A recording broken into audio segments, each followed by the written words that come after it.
I lost my mind trying to forget about you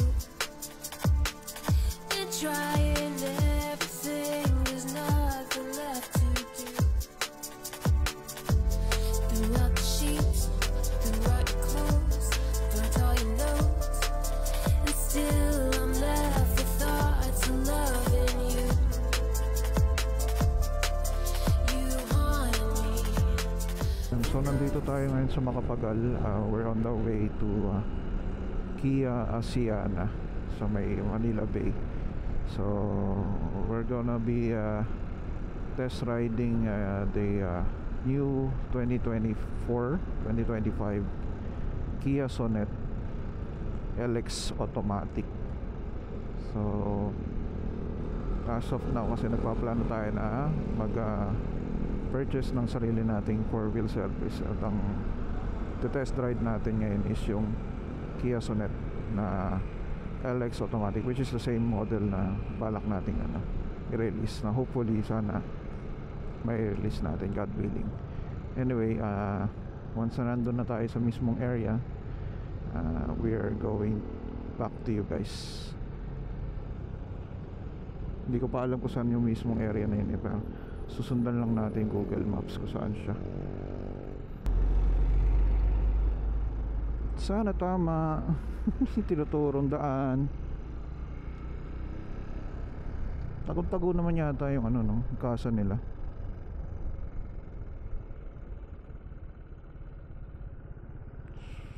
So sabi dito na siya. Bakit parang wala naman? Yun yata. Ito ba yun? Chang'an Auto Kia. Ayun, Kia.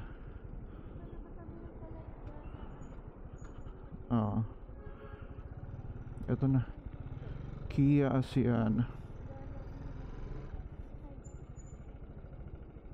Food Park. Ayan, dito na tayo. Kia? Sa Kia, kuya? Okay.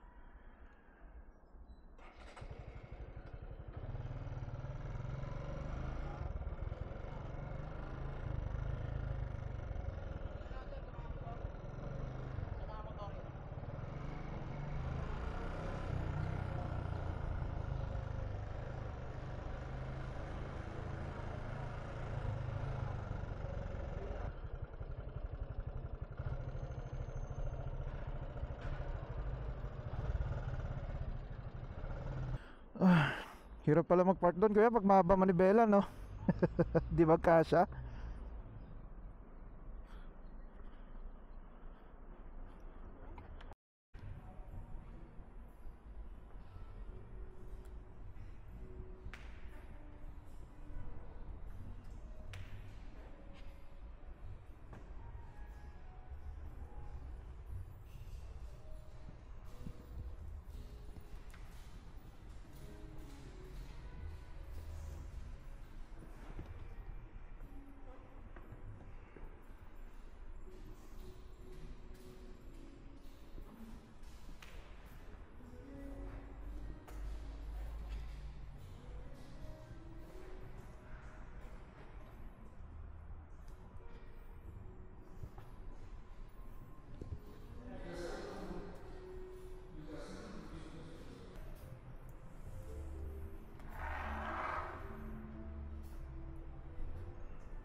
Okay, what's up guys? Post-editing Eugene here. So unfortunately, nagka-problema tayo sa audio ng test drive natin sa Kia Sonet LX Automatic variant. So sabihin ko na lang kung ano yung naging experience namin during the quick test drive along Macapagal Avenue. So right off the bat, pagdating sa parking lot handling ng Sonet, I expected na since compact SUV siya, napakadali niyang i-maneuver on small areas. This is my first automatic, and my driving experience for the past 15 years are all manual cars. Kaya nung nasubukan ko tong Sonet, ay talagang napakadali niyang i-drive compare sa mga dating na drive ko. Especially sa gas pedal niya, na I think is sobrang gaan at sobrang lambot talaga kasi nasanay ako sa medyo matitigas na gas throttle, especially sa mga van. For the comfort level, for my height na around 5'9", saktong-sakto yung seating position na sa akin. At hindi rin ako nahirapan makita yung nasa harapan, and all the viewing angle ng Sonet ay talagang clear, walang masyadong distraction at maganda rin ang field of view mo. Seating is very robust but very comfortable na rin para sa akin, and I really like how I fit on the driver's seat. Hindi siya mababa, hindi siya mataas, talagang sakto sa akin, parang sinukat. Napakatahimik din ng engine during low RPMs and idle. Sobrang tahimik niya, hindi mo siya marinig, parang minsan nga isipin mo kung naka-start by engine or hindi. Pero kapag binigyan mo ng throttle, maririnig mo talaga at ma-appreciate mo yung 4 cylinders niya. Kaya naman napaka-smooth din ng engine compare sa mga 3 cylinders na sasakyan since 4 cylinder siya. Pagdating naman sa road feel ng sasakyan, given na factory pa yung PSI niya ng settings ng tires, which is matigas talaga kaysa standard riding tire pressure na usually ginagamit natin, talagang komportable na rin yung driving dito kasi hindi mo masyadong ramdam yung mga lubak at minimal lang din ang tagtag.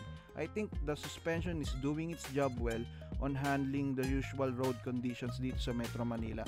Especially yung test drive area is Macapagal Avenue na alam naman natin na medyo hindi ganun kaano yung road conditions sa Macapagal. Lalo na kung madalas kang dumaan dito, alam mo na marami ditong lubak-lubak at magagaspang na road condition. So, I think the car is managing it pretty well. And when it comes to air conditioning naman, malamig talaga siya. Given the fact that Kia is a sister company of Hyundai, and most Hyundai na nasakyan ko, the Hyundai Starex, the Hyundai Tucson, malamig talaga yung air conditioning nila. So overall, yung interior na sasakyan, quite premium feel na rin, even though the LX is just the entry level, which starts at around 759,000. You really can't ask for more. I think napaka-competitive talaga ng price nito, and the looks is very muscular for a small compact SUV. So with that, I can confidently say na the Kia Sonet is a very competitive subcompact SUV, and for those who are considering their first vehicle which is under the 1 million budget, this is something to really consider when it comes to real value for your money. Dark blue. Ayun. So tapos na kami mag-test drive. Si Sir Celso, salamat kay Sir Celso sa pagka-assist sa atin. Every Saturday po. Ayun, every Saturday. Okay. So kung gusto niyo magtingin ng Kia dito sa Kia Asiana, marami silang unit na available na bago na. Kasi yung mga ibang area nagkakabusan, dito marami pa silang stocks. So kakatapos lang natin mag-test drive. Siyempre, hintayin na lang natin kung kailan tayo makapag-release. Next week yan, sir. Ayun. Okay guys, nandito na tayo sa PITX. Tapos na tayo mag-test drive sa Kia Asiana. Once again, shoutout kay Sir Celso sa pag-assist sa atin. Sobrang attentive niya at saka sinagot niya yung mga questions namin, lahat ng mga inquiries namin. Although hindi siya agent talaga na nag-process nung aming application for Kia Sonet, sobrang pa rin niya, sobrang accommodating pa rin ni Sir Celso. So kudos kay Sir Celso sa Kia Sienna dito sa may Manila Bay. So guys, kung kayo maghahanap kayo ng unit or looking to buy, looking to test drive kayo, at isa sa mga gusto nyo tingnan is yung Kia brand, kontakin nyo si Sir J. Mark or si Sir Celso sa Kia Sienna. Marami daw silang available na units as of this recording, for as of this day ng recording nitong video na to. So yun lang guys, hanggang sa muli. We'll see you again on the next time, at hopefully yung next video natin yung time na magre-release na tayo ng ating unit. Cross your fingers na nintay na lang natin yung bangko na mag-reply, respond. So yun lang guys, I'll see you guys on the next video. Bye!